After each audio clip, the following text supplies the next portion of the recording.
In March 2017, President Trump announced that his administration was in favor of dismantling the net neutrality rules placed into effect in 2015 by the Federal Communications Commission, or FCC, at the behest of the Obama administration. This is not surprising, as Democrats tend to favor regulation, while Republicans in general tend to favor deregulation and the operation of free market forces. Net neutrality is the principle that all data communicated over the Internet should be treated equally in terms of priority level. In other words, net neutrality would prevent an Internet service provider from giving preference to certain data over others. For example, an ISP might make a deal with large corporate clients that would ensure that their data will be communicated with priority over data from other sources. This would be disallowed under a net neutrality policy. A classic example of such a scenario occurred in the mid-2000s when Comcast was shown to be giving lower priority to peer-to-peer file sharing applications than to other data. This could be disallowed under a net neutrality policy. Net neutrality has to do with whether the Internet operates more in the nature of a common carrier or more like a free market enterprise. Ramifications of this choice on Internet consumers and businesses are many. No matter how the net neutrality issue turns out, the Internet has been and will be affected by the President at a policymaking level, by Congress at the statutory level, and by the FCC, an independently powered rulemaking authority, at the regulatory level. Therefore, a little regulatory background is in order. The first regulatory authority established by Congress was the Interstate Commerce Commission in 1887. It was established to regulate the railroad industry and now regulates motor carriers, inland waterways, and oil companies. Since that time, Congress has empowered dozens more federal agencies to promulgate rules and regulations, with each and every such rule or regulation having the force and effect of law, the same as though it had been enacted by Congress. Think of it this way. The original unamended U.S. Constitution contains 4,543 words. Depending on the source of information and mode of measurement, the U.S. Internal Revenue Code, a statute, contains approximately 3 million words. Not to be outdone, the Internal Revenue Code regulations promulgated by the Internal Revenue Service have at least double that. The idea behind this cascading detail is while the Constitution states broad principles, and statutes carry those principles into meaningful effect, the regulations flesh out the details that Congress does not have the time or the political will to do itself. The power of regulatory agencies to promulgate rules and regulations derives completely from laws enacted by Congress. The regulatory agency can only act in furtherance of the law itself. Over the years, the federal regulatory agencies have grown large and powerful. Congress created them, and Congress can limit them or even abolish them, though to do so would be politically difficult in most cases.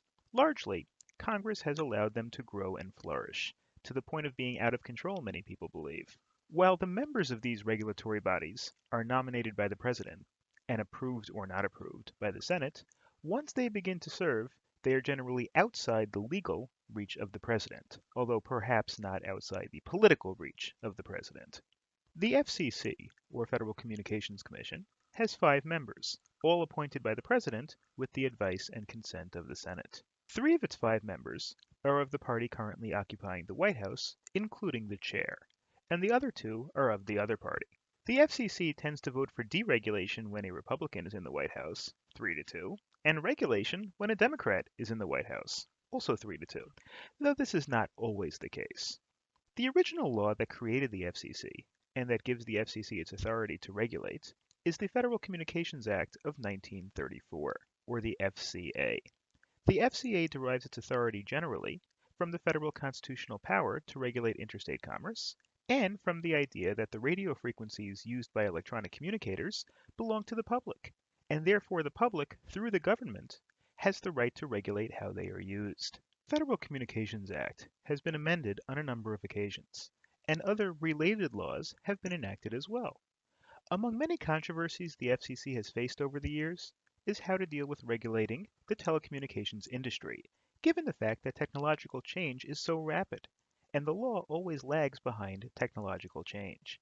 For example, the Internet and the World Wide Web were not even on the technological horizon when the FCC was created and imbued with regulatory authority way back in the 1930s. As the Internet began to emerge in the 1980s, one of the more important developments was the creation of the World Wide Web. Through it, the process of browsing websites became possible, practical, personally enjoyable, and commercially necessary.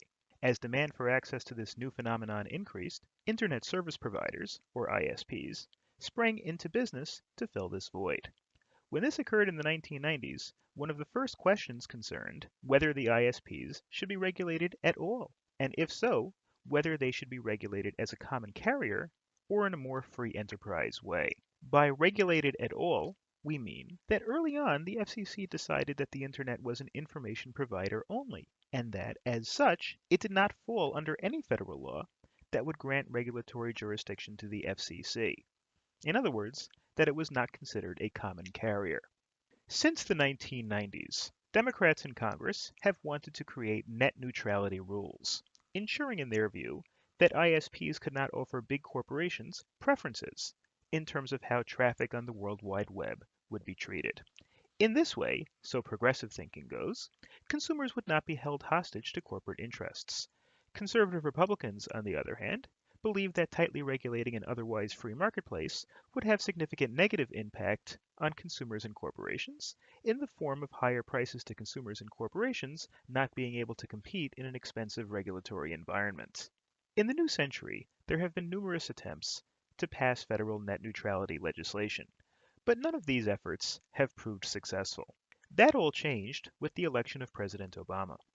With a 3-2 Democratic majority, the FCC decided to assert jurisdiction over the net neutrality issue by reclassifying the Internet as falling within the ambit of the Federal Communications Act and its progeny. In 2014, the court struck down the FCC's first set of net neutrality rules, citing a lack of FCC jurisdiction. In 2015, the FCC promulgated a revised set of net neutrality rules, and this time the courts approved. With the election of President Trump, the FCC now has a 3-2 Republican majority. Hence, the recent announcement of a proposed rollback of the 2015 net neutrality rules. Once the FCC repeals what was put into place in 2015 under different political circumstances, net neutrality as envisioned by the Democrats will likely be dead at least until after the next election cycle. If the Republicans retain both houses of Congress after the 2018 elections, the issue will likely remain a dead subject until the 2020 presidential election. Compromise could be possible, however, if the two combatants decide to recognize the middle ground argument, which is that both extremes have significant downsides. If the pendulum swings all the way to the common carrier model, conservatives argue that, to the detriment of consumers, many internet-based companies will go out of business, while would-be startups, given the high barrier to entry in a highly regulated environment, won't start up at all. Further, the argument states, with less competition, prices will be higher. If the pendulum swings all the way to the free market model, progressives argue, big companies will have the upper hand and consumers will have less choice of what they can buy and higher prices for what they do buy. The middle ground argument is that in the middle of this regulatory morass is an idea called commercial reasonableness.